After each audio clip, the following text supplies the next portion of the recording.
नमस्कार। आज के वीडियो में हम आपको बताएंगे तटस्थ वक्रों के लक्षण या विशेषता। इनकी क्या क्या विशेषताएं होती हैं, क्या क्या इनके लक्षण होते हैं। इससे पहले के वीडियोज में हमने तटस्थ वक्र की परिभाषित किया और तटस्थ मानचित्र के बारे में बताया और हमने आपको अधिमान माप के बारे में भी बताया। इससे जस्ट पीछे वाले वीडियो में हमने तटस्थ वक्र की मान्यताओं के बारे में आपको बताया। इस चित्र के द्वारा, इसी वीडियो के द्वारा हम आपको तटस्थ वक्रों के लक्षण के बारे में बताएंगे। पहला जो लक्षण है, हम इसको भी 4 वीडियोज में इसको पूरा करेंगे। पहली विशेषता है ये दाईं ओर से नीचे की तरफ झुकते हैं। दूसरी जो विशेषता है, ये मूल बिंदु के प्रति उन्नतदर कॉन्वेक्स होते हैं, जैसे कि हमने स्क्रीन में भी इसको बता रखा है। तीसरी जो विशेषता है वह है दो तटस्थ वक्र आपस में एक दूसरे को नहीं काटते। दो तटस्थ वक्र आपस में एक दूसरे को नहीं काट सकते। इसकी तीसरी विशेषता है two indifference curve can not intersect each other. इसकी दूसरी और इसकी दो चीज़ों में लेते हैं। दो वस्तुओं में पूरकता का तटस्थ वक्र और दो वस्तुओं में स्थानापन्नता का सब्स्टिट्यूट का तटस्थ वक्र। हम यहाँ पर मोटे मोटे तौर पर इसकी 3 विशेषताओं का अध्ययन करेंगे। विशेषताएं तो इसकी तो बहुत सारी हैं, लेकिन हमें तीन वीडियोज के द्वारा इनका हम अध्ययन करेंगे। 3 विशेषताओं का हम इनका अध्ययन करेंगे। तो हम लेते हैं अभी पहली विशेषता।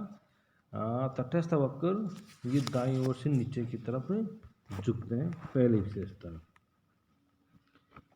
देखते हैं इसमें क्या है, इसको हम आपको समझाने की कोशिश करते हैं कि तटस्थ वक्र कैसे होता है। पहली विशेषता वापिस दोहराते हैं, दाईं ओर से नीचे की तरफ झुकते हुए होते हैं। They slope downward to the right. तटस्थ वक्र का ढाल नीचे की ओर झुकता है।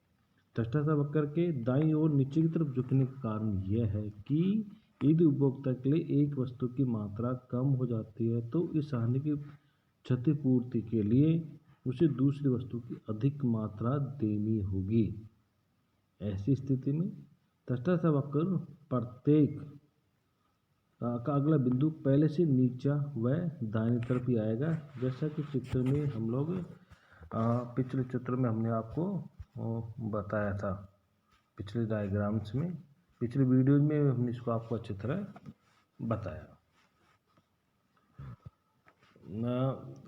आगे देखते हैं। हमने उदाहरण के तौर पर हम लोग इसको देखें तो एक उपभोक्ता x की 5 इकाइयाँ से पूर्णतः तृप्त हो जाता है। उसी के पास x की 7 इकाइयाँ हैं।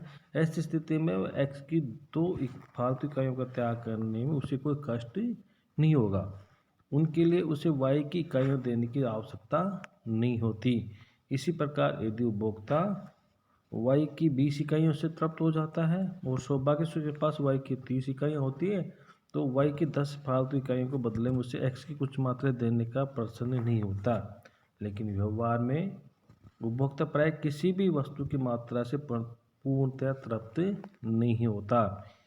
यहाँ तक कि धनवानों की मनोदशा भी पूर्ण तृप्ति की न होकर वस्तु की अधिक मात्रा को लेने की बनी रहती है। इसलिए वस्तुतः यह है कि एक उपभोक्ता के 2 वस्तुओं के किसी भी संयोग में से एक वस्तु की कुछ मात्रा कुछ कम कर देने से वह हानि महसूस करने लगता है और उसे समान संतुष्टि प्रदान करने के लिए दूसरी वस्तु की अधिक मात्राएं देनी होती है, जिससे उसका तटस्थ वक्र दाईं और नीचे की तरफ झुकता है। ये इसका मैन तटस्थ वक्र नीचे दाईं की ओर झुकता है। इस वजह से उसका जो ढाल है वो ऋणात्मक ढाल का होता है। एक तटस्थ वक्र क्षैतिज नहीं हो सकता, क्योंकि इसका अर्थ ये होगा कि y वस्तु की समान मात्रा और x वस्तु की कम या ज़्यादा मात्राओं के साथ उसे समान संतोष मिल रहा है, जो सही बात नहीं है। हम इसको आपको चित्र के द्वारा भी बताने का करेंगे।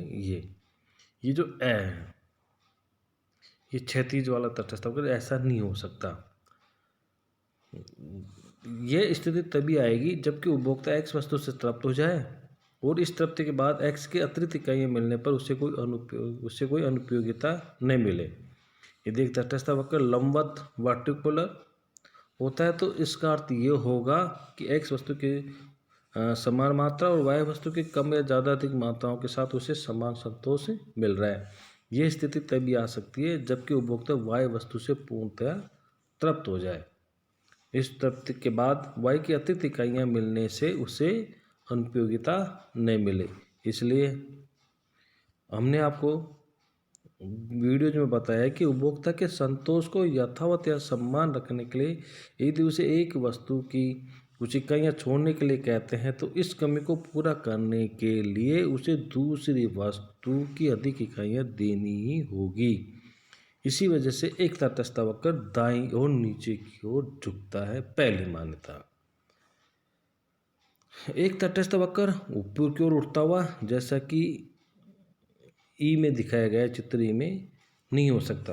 क्यों नहीं हो सकता? क्योंकि इसका अर्थ होगा कि x और y दोनों की बढ़ती हुई इकाइयों से उतना ही संतोष मिलता है जितना पहले की कम इकाइयों से मिल रहा था। ऐसा भी व्यवहार में नहीं होता। जब तटस्थ वक्र साधारणतः ऊपर की ओर नहीं जाता एवं क्षैतिज होता है वह लंबवत भी नहीं होता, तब उसके लिए नीचे दाहिनी तरफ झुकने का विकल्प ही शेष रहता है। अतः साधारणतया व्यवहार में तटस्थ वक्रों की आकृतियाँ जैसे कि चित्र में दिखाया गया है क्षैतिज नहीं हो सकती, नंबर 2 लंबवत नहीं हो सकती और नंबर 3 ऊपर की ओर नहीं हो सकती। अतः याद रहे एक तटस्थ वक्र ओ एक्स अक्ष पर ओ वाई अक्ष को छूता हुआ दिखाया जा तो सकता है लेकिन ऐसा होता नहीं है। इस क्या अर्थ होगा? इसका अर्थ ये होगा कि अगर वो ओ एक्स की अमुक मात्रा के साथ में वाई वस्तु की बिल्कुल नहीं से उतना ही संतोष प्राप्त करता है जितना वाई वस्तु की अमुक मात्रा साथ में एक्स वस्तु की बिल्कुल नहीं से। यह स्थिति संभव तो है, हालांकि विवेचन के समय हम जिस तटस्थ वक्र का उपयोग करते हैं उसमें दोनों अक्षों को छूती हुई दिखाई नहीं जाती। यानी तटस्थ वक्र न तो एक्स अक्ष को छूता है और न ही वाई अक्ष को छूता है। यदि एक्स अक्ष को छूता है तो ये माना जाएगा कि एक्स की मात्रा 0, वाई की मात्रा 0 और एक्स का ही वो यूज करता है। यानी हम तटस्थ वक्रों की मान्यता हम ये मानते लेते हैं कि उपभोक्ता विवेकशील होता है और उसको दोनों ही वस्तुओं की आवश्यकता पड़ती है। अगले वीडियोज में दूसरी मान्यता को लेंगे। यह तटस्थ वक्र मूल बिंदु के प्रति उन्नतोत्तर होते हैं। ये दूसरी मान्यता। There are convex to origin, ये दूसरी मान्यता हम इसमें लेंगे। नमस्कार।